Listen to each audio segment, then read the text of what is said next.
कहानियों का खजाना। प्राचीन समय की बात है। एक छोटे से गांव में रामू नाम का एक गरीब किसान रहता था। उसकी गरीबी के बावजूद वह मेहनती और ईमानदार था, लेकिन वह हमेशा भगवान से शिकायत करता रहता कि उसकी मेहनत के बाद भी उसे अच्छे परिणाम नहीं मिलते। एक दिन वह एक साधु के पास गया और अपनी सारी परेशानियां बताई। साधु ने रामू को एक बीज दिया और कहा, इसे अपने खेत में बो दो और रोजाना इसकी देखभाल करना। अगर तुमने इसे सही से सींचा और मेहनत की तो तुम्हें सफलता मिलेगी। रामू ने वैसा ही किया। कुछ समय बाद एक सुंदर और बड़ा पेड़ उगाया जो ढेर सारे फल देने लगा।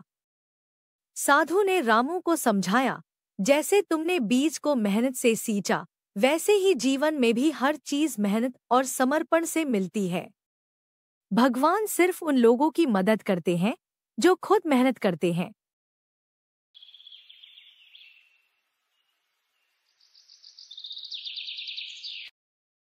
एक बार की बात है, एक युवा लड़के का नाम मोहन था। उसने अपने जीवन में कई बार असफलताओं का सामना किया। स्कूल में अच्छे अंक नहीं आ रहे थे, खेल में भी वह कुछ खास नहीं कर पा रहा था और लोग उसे नकारा समझने लगे थे। एक दिन उसने हार मानकर अपने माता-पिता से कहा कि वह जीवन में कभी सफल नहीं हो पाएगा। उसके पिता ने उसे एक चिट्ठी दी और कहा, इसे पढ़ो। चिट्ठी में लिखा था, अगर तुम गिरते हो तो उठो, अगर तुम फिर से गिरते हो तो फिर से उठो।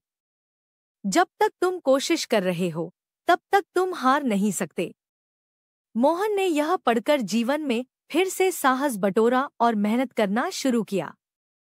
धीरे धीरे उसे सफलता मिलनी शुरू हुई।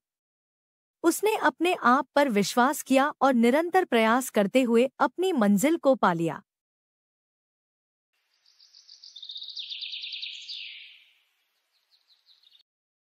सुधा एक छोटे से गांव की लड़की थी।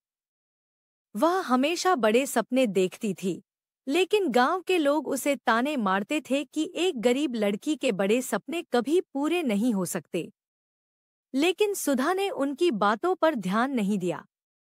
वह पढ़ाई में मेहनत करती रही और अपने सपनों को जीने के लिए निरंतर प्रयास करती रही। कई सालों की कड़ी मेहनत और संघर्ष के बाद सुधा एक बड़ी कंपनी की सीईओ बन गई। गांव के लोग, जो कभी उसका मजाक उड़ाते थे, अब उसकी तारीफ कर रहे थे।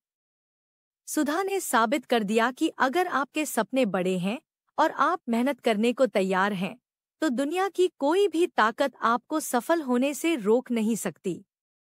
तो इन कहानियों से हमें यह सीखने को मिलता है कि मेहनत, धैर्य और आत्मविश्वास के साथ जीवन में किसी भी लक्ष्य को हासिल किया जा सकता है।